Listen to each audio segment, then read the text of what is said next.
तो आज हमने ड्रग डिस्कस करनी है वो है इंजेक्शन राइजेक। ब्रांड नेम उसका क्या है, इंजेक्शन राइजेक के नाम से आता है। ठीक है, डिफरेंट इसके ब्रांड नेम्स हैं लेकिन मशहूर राइजेक है। ठीक है, 40 मिलीग्राम का एक इंजेक्शन होता है। इसमें साल्ट कौन सा है, ओमिप्राजोल साल्ट है।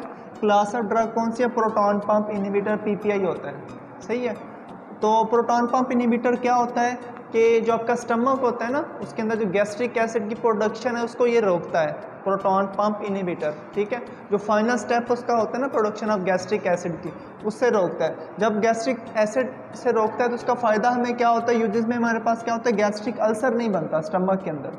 ठीक है, मैदे के अंदर जो अल्सर्स की फॉर्मेशन होती है ना, उसको बनने से रोकता है। दूसरा GERD एक डिजीज़ होती है, गैस्ट्रो इसोफेजियल रिफ्लैक्स डिजीज़, जो अक्सर लोग कंप्लेन करते हैं, उनको सीने में जलन होती है, चेस्ट बर्निंग होती है। ठीक है, उसके लिए ये वाला इंजेक्शन दिया जाता है। क्लियर होगी बात। तो अब देखो, प्रोटॉन पंप इनहिबिटर एसिड की प्रोडक्शन को स्टमक में रोकेगा, तो इसलिए ये वाला जो इंजेक्शन है या इसकी जो ओरल फॉर्मुलेशन होती हैं उनको एम्प्टी स्टमक दिया जाता है। सही है, इसका काम है कि ये बनने से रोकता है।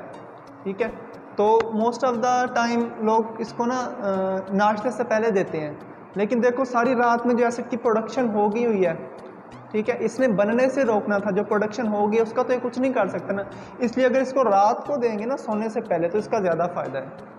सही है, ये लॉन्ग एक्टिंग होता है, पूरे डे में एक दफ़ा भी दे दो तो इसका काम सही काम करता है। ठीक है, तो अब स्टडीज़ ये हो रही हैं कि अगर इसको रात को दोगे ना सोने से पहले तो ज़्यादा इफेक्टिव है। नहीं तो ज़्यादातर ये उसको एम्प्टी स्टमक मतलब कि नाश्ते से पहले दिया जाता है, लेकिन अगर रात को सोने से पहले देंगे तो सारी रात में जो एसिड की प्रोडक्शन होनी थी उसको ये रोकेगा, क्योंकि इसका काम है एसिड की प्रोडक्शन को रोकता है। तो जो ऑलरेडी प्रोड्यूस हो गया वो होता है, उसका ये कुछ नहीं कर सकता।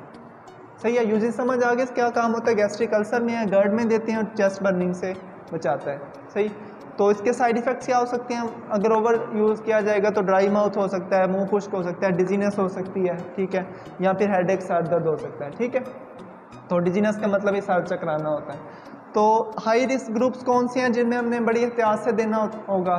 ठीक है, अगर प्रेग्नेंट फीमेल्स में या जो लैक्टेटिंग फीमेल्स होती हैं, ठीक है, जो मदर्स अपने यंग वंस को ब्रेस्ट फीडिंग कराती हैं ना, उनमें भी ये वाला इंजेक्शन बड़ा एहतियात से देना पड़ता है।